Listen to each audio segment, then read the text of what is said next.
Good morning, students. Welcome to you all in chemistry class. Today we are going to discuss the topic uncertainty in measurement. NCERT page number 8 पे topic given है uncertainty in measurements. Under this, the first part is scientific notation. Chemistry is study of atoms and molecules which have extremely low masses and are present in large number. अब chemistry में हम deal किसके साथ कर रहे हैं? Atoms and molecule के साथ, जिनका मास क्या है, बहुत कम होता है और उनका नंबर क्या होता है, बहुत ज्यादा होता है. अब जब हम डील कर रहे हैं एटम्स एंड मॉलिक्यूल के साथ, इट मींस हमें डील किसके साथ करना है? लार्ज वैल्यू के साथ और स्मॉल वैल्यू के साथ. लार्ज वैल्यू फॉर एग्जांपल कितनी लार्ज हो सकती है, कितनी बड़ी वैल्यू हो सकती है? 6022000000000 टू टफ ना. अब स्मॉल वैल्यू देखिए तो ओ माय गॉड, इतनी जीरोस. अब इतनी जीरोस, उसके बाद हमने कैलकुलेशंस भी करनी है, हमने न्यूमेरिकल्स भी करने हैं. अब न्यूमेरिकल्स या फिर कैलकुलेशंस करने के लिए इतनी जीरोस को अरेंज करना, अगर इन बिटवीन कोई जीरो स्किप होगी तो आंसर तो सारा रॉन्ग हो जाएगा ना. तो साइंटिस्ट ने उसका भी हमें सोल्यूशन बताया कि हम साइंटिफिक नोटेशन यूज करते हैं. n into 10 raised to power n. n into 10 raised to power small n. What is this n? n is a number, digit term. इसमें इसकी वैल्यू कहां से कहां तक होगी? 1 to 9.9. और एक्सपोनेंशियल टर्म n, जो पॉजिटिव भी हो सकती है और नेगेटिव भी. Clear? Note down. n into 10 raised to power n. Okay. Now, write these number in scientific notations. Write these numbers in scientific notation. जब भी आपने साइंटिफिक नोटेशन में किसी नंबर को लिखना है, आपने फर्स्ट नॉन जीरो डिजिट के बाद क्या लगाना है? डेसिमल. अब डेसिमल अगर यहाँ पे आता है 4.683507, आपने डेसिमल यहाँ पे शिफ्ट किया. यहाँ पे किस तरफ शिफ्ट किया आपने? लेफ्ट साइड पे. तो 10 रेज टू पावर क्या हो जाएगा? यहाँ पे लेफ्ट पे शिफ्ट किया है तो 10 रेज टू पावर क्या हो जाएगा? +3. अगर आप लेफ्ट पे शिफ्ट कर रहे हो तो लेफ्ट वाले हमेशा क्या होते हैं? पॉजिटिव. अब इस केस में देखिए, यहां से अपने डेसिमल यहां पे शिफ्ट करना है साइंटिफिक नोटेशन के लिए.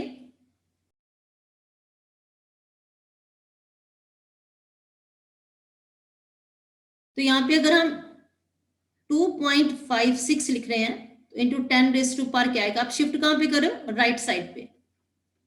राइट साइड पे शिफ्ट कर रहे हो तो ये क्या हो जाएगी value? Negative. 10 raise to power 1 2 3 4. 10 raise to power -4.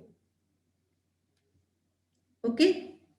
Now next is 232.508. This is given in your NCERT book. Write this number in scientific notation. Krish Kumar, decimal को आपने यहां पे शिफ्ट करना है.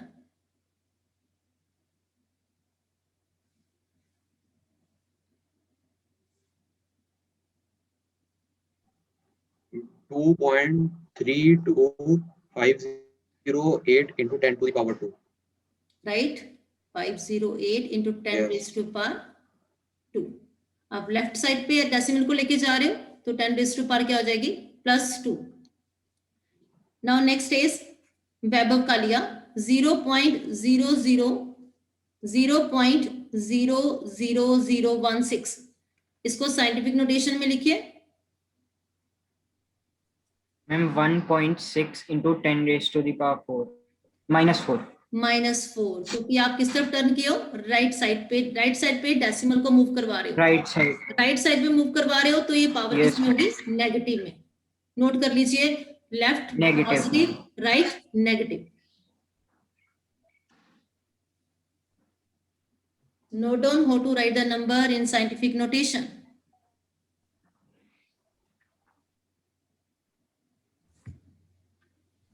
अब अपने न्यूमेरिकल्स में प्लस माइनस मल्टीप्लाई डिवीजन भी करनी होती है, तो फर्स्ट हम डिस्कस करते हैं multiplication and division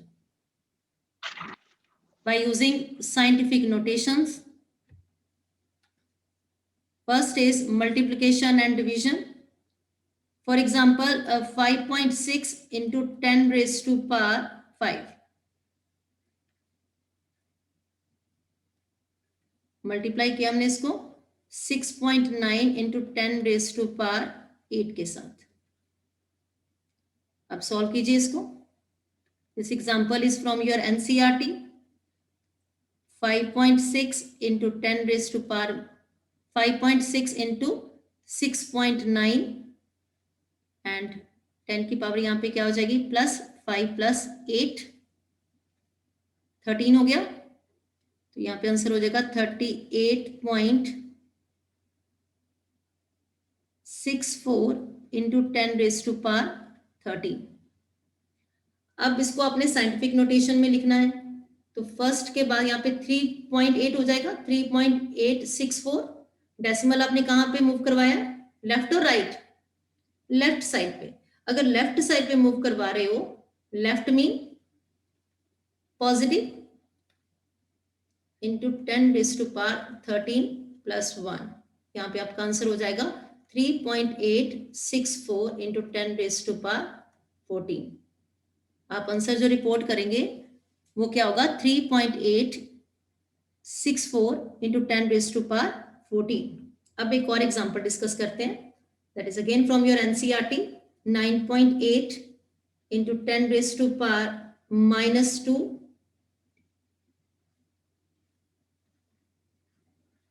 2.5 into 10 raise to power -6. ठीक है जी.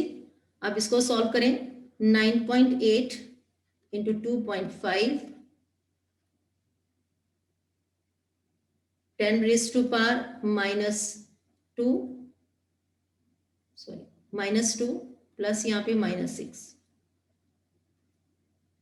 ये हो गया आपका 24.50 10 raise to power -8.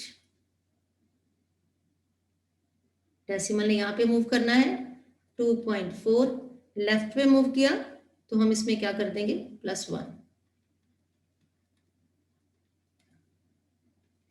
2.450 into 10 raise to power -7.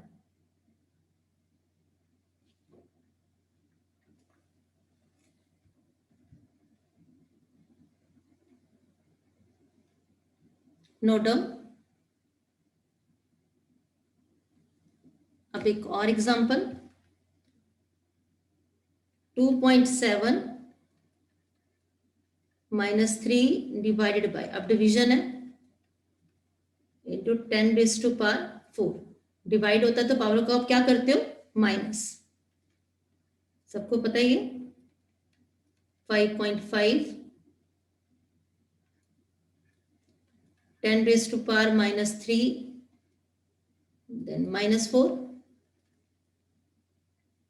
Main हम इसको इसलिए सीख रहे हैं क्योंकि आपने न्यूमेरिकल में इसको अप्लाई करना और आंसर आपने साइंटिफिक नोटेशंस में लिखना है. 0.4909 तो 10 रेज़ टू पावर -7. अब आप इसको मुझे साइंटिफिक नोटेशन में लिखवाइए. 4.909 इंटू 10 रेज़ टू पावर कितना हो जाएगा? यस, अश्मित अग्रवाल.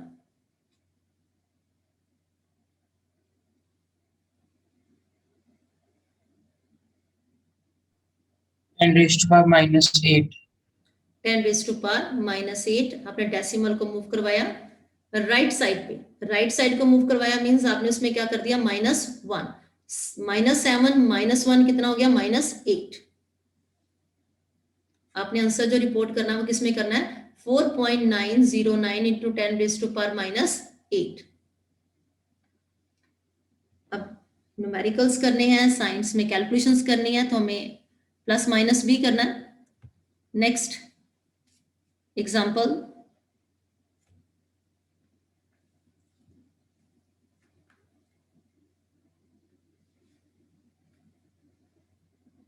एडिशन करते हैं 6.65 इंटू 10⁻⁴ प्लस 8.95 इंटू 10⁻3। अब जब आपने ऐड करना है ना, तो जो 10⁻⁴ है आपने वो सेम करनी है। सेम करने के लिए हम क्या करेंगे, यहाँ पे ये तो हो गया 6.65 इंटू 10⁻⁴। ओके, आप इसको अपने +4 में कन्वर्ट करना है, तो +4 में कन्वर्ट करने के लिए आप इसमें क्या करेंगे, 1 ऐड करेंगे। 1 ऐड करने के लिए आप इसको कन्वर्ट कर देंगे 0.895 इंटू 10⁻⁴, यहाँ पे क्या हो जाएगा 4। चेक कीजिए, जब आप डेसिमल को मूव करेंगे यहाँ से यहाँ पे, मीन्स आप किस तरफ मूव करें, राइट पे। राइट पे मूव करेंगे तो -1 करेंगे 4 में से, तो क्या आ जाएगा 10⁻3। Can be right 0.895 into 10⁻⁴। Yes Sube,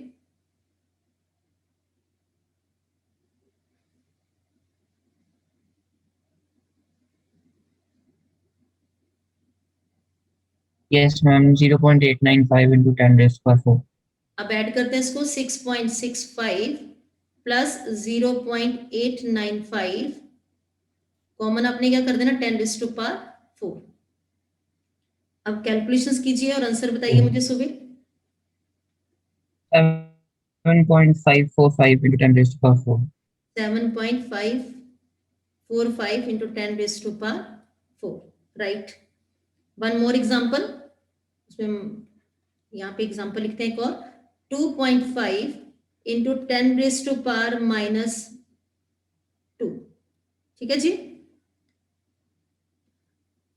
then -4.8 into 10⁻⁻3। हीथेन, बेटा सॉल्व करवाइए इसको।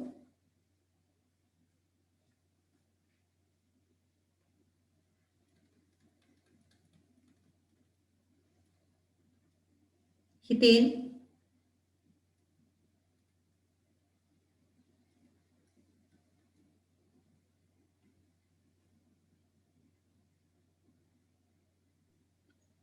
Ma'am yes ma'am, ma'am minus का साइन है, तो मैम पावर पहले तो पावर्स को कॉमन ले लेना है।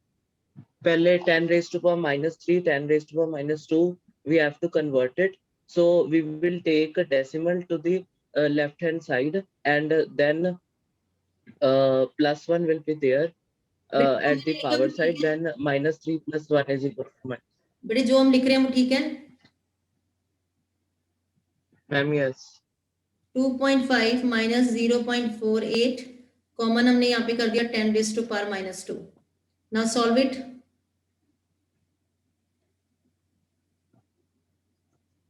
Ma'am 2.02 into 10⁻⁻2 -2। This is all about scientific notation. जब भी आपने आंसर रिपोर्ट करना है, किसमें करना है, साइंटिफिक नोटेशंस में। क्लियर?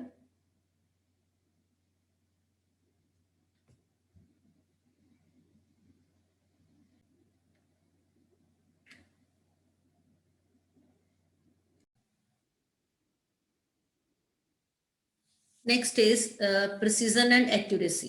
अब ये प्रिसाइज एंड एक्यूरेट क्या होता है? If the average value of different measurement is correct value, average of different measurement is correct value, then it is accurate. Okay, if the value of different measurements are close to each other and hence close to their average value, वो क्या है, precise। Repeat करती हूँ, if the average value of different measurement is correct value, तो वो क्या है, accurate। But if the value of different measurements are close to each other and hence close to their average value, तो वो क्या है, precise। अब इसको डिस्कस करते हैं एक एग्जाम्पल के साथ। ये एग्जाम्पल आपकी एनसीईआरटी बुक में गिवन है कि आपकी एनसीईआरटी बुक में क्या लिखा है, true value for the result is, आपने मास कैलकुलेट किया और उसका करेक्ट वैल्यू क्या है, करेक्ट और true value of the result is 2.00 ग्राम। ठीक है, आपके एनसीईआरटी बुक में यही लिखा है the true value for the result is 2.00 gram. अब 3 students A, B and C को मास मेजर करने के लिए कहा गया, और ये भी कहा गया कि आपने 2 टाइम्स ये मेजरमेंट्स करनी है। अब आप भी जब लैब में आके वॉल्यूमेट्रिक एनालिसिस करोगे ना, वॉल्यूमेट्रिक एनालिसिस क्वांटिटेटिव एनालिसिस, इसमें आपने एसिड बेस्ड टाइट्रेशन करनी है। एसिड बेस्ड टाइट्रेशन मीन कितने मिलीलीटर एसिड कितने मिलीलीटर बेस को न्यूट्रलाइज करता है। तब आप भी 2 रीडिंग्स लोगे, 2 रीडिंग्स लेके आप उसके बाद एवरेज कैलकुलेट करोगे, और एवरेज के बाद आप हमें रिपोर्ट करोगे कि मैम इतने मिलीलीटर एसिड इतने मिलीलीटर बेस को क्या कर रहा है, न्यूट्रलाइज कर रहा है। ठीक है।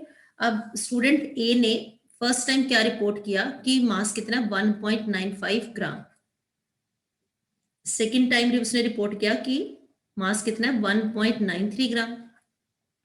एवरेज देखिए इसकी तो क्या हो जाएगी 1.95 प्लस 1.93 डिवाइडेड बाय 2, ये कितना हो जाएगा 1.94 ग्राम। Okay.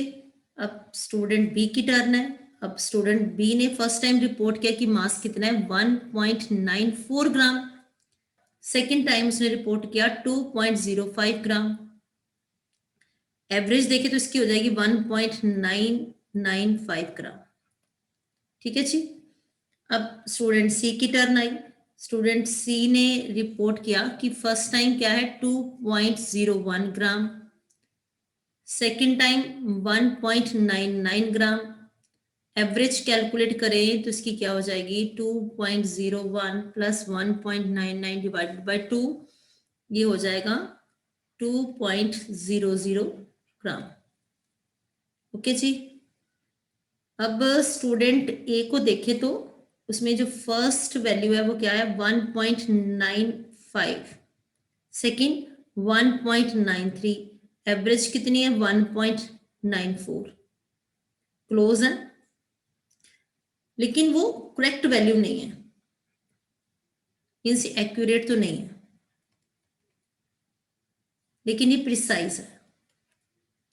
If the value of different measurements are close to each other and hence close to their average value, तो वो क्या है precise। तो it means student A की values क्या है precise है। ठीक है। और accurate क्या होता है if the average value of different measurement is correct value। अब इसमें जो average value आ रही है 1.94 ग्राम है, और correct value क्या given है आपकी बुक में 2.00 ग्राम, तो ये एक्यूरेट नहीं है।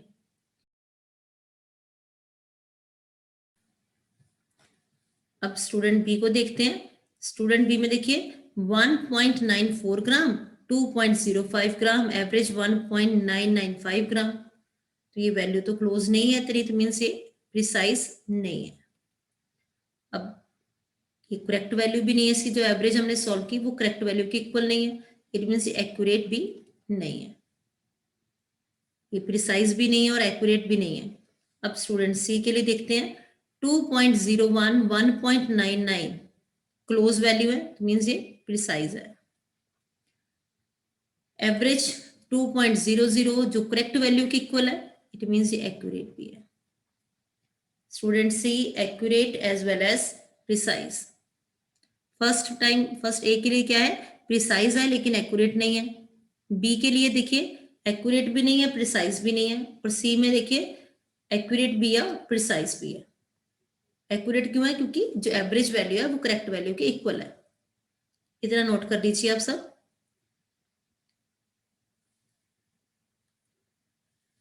अब आपने जो आंसर को रिपोर्ट किया है वो किसमें किया है, ये करेक्ट वैल्यू जो आपने बताई है वो क्या है 2.00 ग्राम। अब आपने 2.0 क्यों नहीं लिखा, 2 ग्राम क्यों नहीं लिखा, मीनिंग तो सेम ही है 2.00, 2.02 ग्राम। ठीक है। अब अगर आप इसमें देखो तो डिफरेंस कितना है 2.00 में, अगर हम प्लस माइनस 0.01 कर रहे हैं, प्लस 0.01 कर दे तो क्या हो जाएगा 2.01, अगर माइनस 0.01 कर रहे हैं तो क्या हो जाएगा 1.99 ग्राम। तो डिफरेंस प्लस माइनस सिर्फ कितना हो रहा है, 0.01 का। अब जब भी आपने आंसर को रिपोर्ट करना है तो आपने किस में करना होता है, सिग्निफिकेंट फिगर्स में। The total number of digits in a number including last digit whose value is uncertain, whose value is uncertain is number of significant figures. अब significant figures in any numbers are all certain digits plus one doubtful digit, uncertain digit. For example, 14.5678. अब इसमें जो last digit है वो क्या है, doubtful digit है। 14.567 तक, यहां तक क्या है, सर्टन डिजिट्स, और 8th डिजिट क्या है, अनसर्टन है। तो ये सारे नंबर्स मिला के क्या बन जाएगा, सिग्निफिकेंट फिगर्स। इसकी जो लास्ट डिजिट हो वो क्या हो, डाउटफुल डिजिट हो, मींस प्लस माइनस 1 हो सकता है उसमें।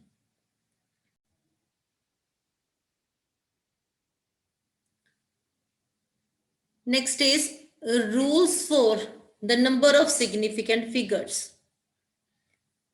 First rule, all the non-zero digits as well as zeros between non-zero digits are significant.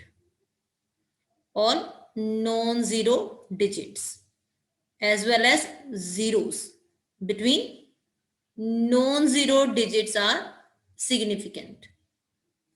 इस रूल को समझते एग्जांपल के साथ। 5, 7, 6। अब इसमें कितने सिग्निफिकेंट फिगर्स होंगी, यस 3। देन नेक्स्ट एग्जांपल देखते हैं, 5, 0, 0, 4। अब इसमें कितने सिग्निफिकेंट फिगर्स होंगी, 1, 2, 3, 4, 4। The zeros between non-zero digits are significant. ठीक है। Now next rule, the zeros to the left of first non-zero digit in a number are not significant. 0 to the left of first non-zero digit. For example, 0.05. Zeros to the left of first non-zero digits. First non-zero digit से पहले zeros हैं वो क्या है, non significant. अब इसमें कितने significant figures हो जाएंगी, ओनली 1 सिग्निफिकेंट फिगर। अब एक और एग्जांपल लिखिए, 0.0045। अब इसमें कितने सिग्निफिकेंट फिगर्स होंगी, 2। एग्जांपल साथ साथ लिखते जाइए। अब सेकंड रूल क्या है हमारा, zeros to the left of first non zero digit in a number are not significant. अब ये 2 रूल आपको क्लियर है, यस। थर्ड रूल देखिए, if a number ends in 0 but these zeros are to the right of decimal point, then these zeros are significant. If a number ends in zeros, number का end किसके साथ हो रहा है, zeros के साथ, but these zeros are to the right of the decimal point, then these zeros are significant. For example, 5.0, number का and किसके साथ हो रहा है, जीरोस के साथ, एंड जो ये 0 है वो right of the decimal point है, तो इसमें कितने सिग्निफिकेंट फिगर हो जाएंगी, 2।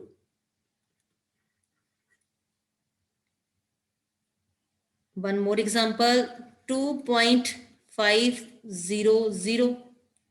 अब इसमें कितनी सिग्निफिकेंट फिगर होंगी, 4।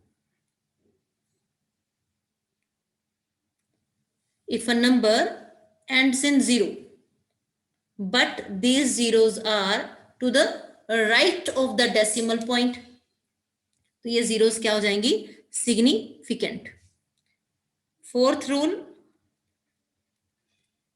if a number ends in zeros, but these zeros are not to the right of decimal point.